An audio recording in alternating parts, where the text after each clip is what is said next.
Superman, Batman, Spider-Man, the Hulk. Comic book superheroes have thrilled and inspired generations of readers, while critics have dismissed them as nothing more than kid stuff. But if you go behind the mask and beneath the cape, you'll see a more complicated story. Ever since the Great Depression, superheroes have dealt with deep personal, social, and political issues. And in every era, the forces that have shaped our world have transformed theirs.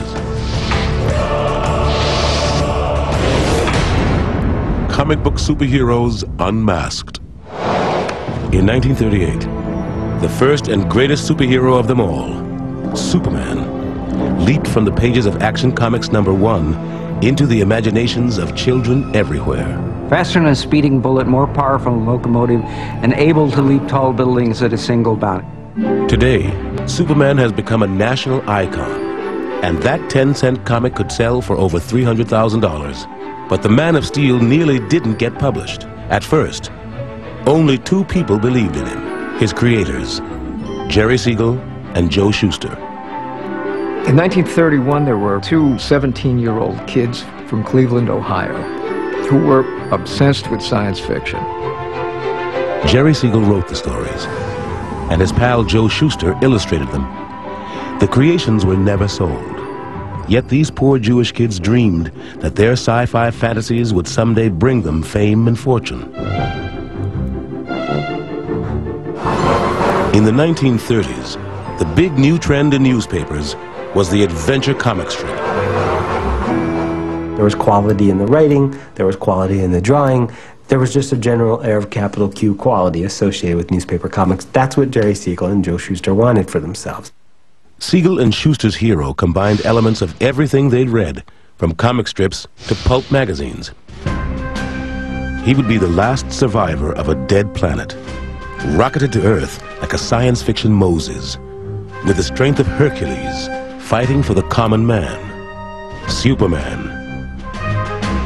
Many years later, Jerry Siegel wrote about his inspiration. He recalled, "I had crushes on girls who didn't care I existed, so it occurred to me, what if I was really terrific, jumping over buildings or throwing cars around?" Superman was sent to every newspaper syndicate in the country. They all said no. I wrote back to them and told them this very patronizing letter that they weren't ready for prime time, that they should stay in Cleveland for another year until they developed their art style, because the art was quite crude. So much for my great editorial judgment. Newspapers were saying no, but another, newer medium held out some promise: comic books. Selling on newsstands for a dime, comic books were originally just reprints of newspaper strips. It was the cheapest way for newspaper publishers to repackage their comic strips. It was the video tape of its day. Then in 1935, Major Malcolm Wheeler Nicholson, a pulp magazine writer turned comic publisher, had a revolutionary idea: comic books with all new, never-before-published material. But to make his idea work, the material had to come cheap.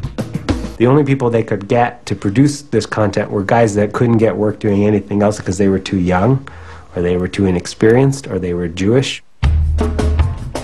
Siegel and Shuster fit the bill.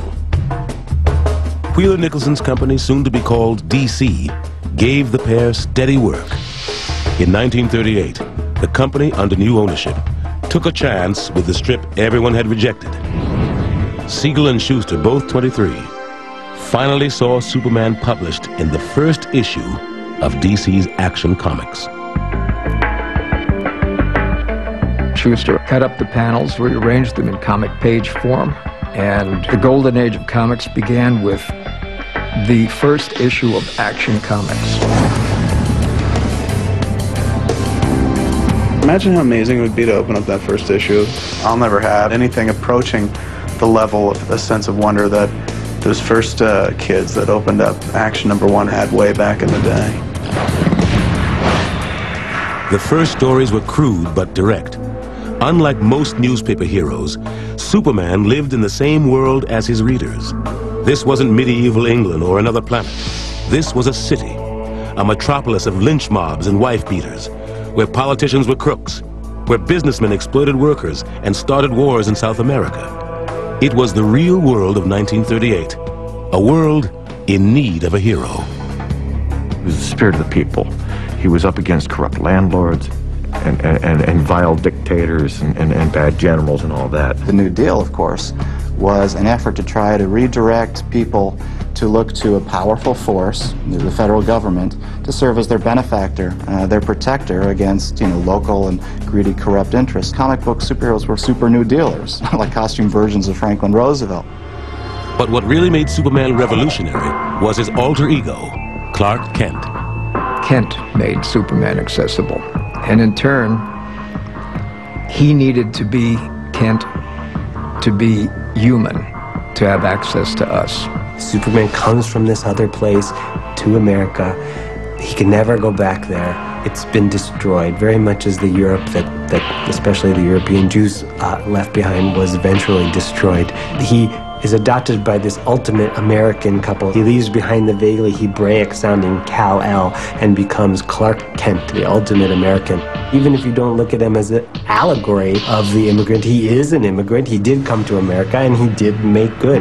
Superman's secret identity was an especially potent fantasy for the primary readers of comic books, boys. They were powerless like Clark Kent, but they dreamed that inside they were invincible heroes. Soon, it seemed like the whole country was caught up in the fantasy. There was a Superman radio show, along with motion picture cartoons, toys, and advertisements. His popularity in comic books even convinced a newspaper chain to turn him into a daily strip read by 20 million people.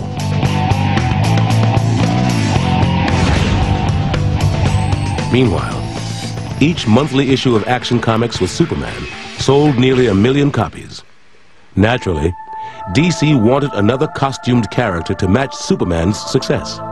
Bob Kane, a 22-year-old journeyman cartoonist, took up the challenge, along with 25-year-old writer Bill Finger. The Batman debuted in the 27th issue of Detective Comics. Unlike Superman, he had no superpowers, and there were other differences. While Superman fought for a liberal social agenda, the Batman fought crime, plain and simple. His story began when millionaire playboy Bruce Wayne, as a boy, witnessed the kind of street violence Depression-era readers knew all too well. He saw his parents killed, and now he's obsessed with symbolically avenging those murders. It's perfect, and there's no way to elaborate. You say that and you understand the character. Batman is a fascinating character because he's so driven. Not the dude puts on, the outfit with funny ears and the cape and he goes beats the crap out of criminals. It's his thought process that's behind it. Having the willpower to change his whole life and to balance being a spirit of vengeance and a spirit of justice.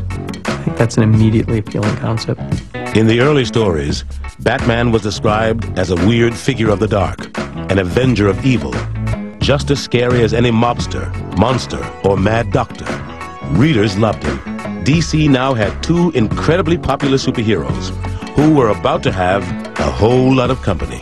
Within a few years, there were dozens, if not hundreds, of costume superheroes with all kinds of varying powers.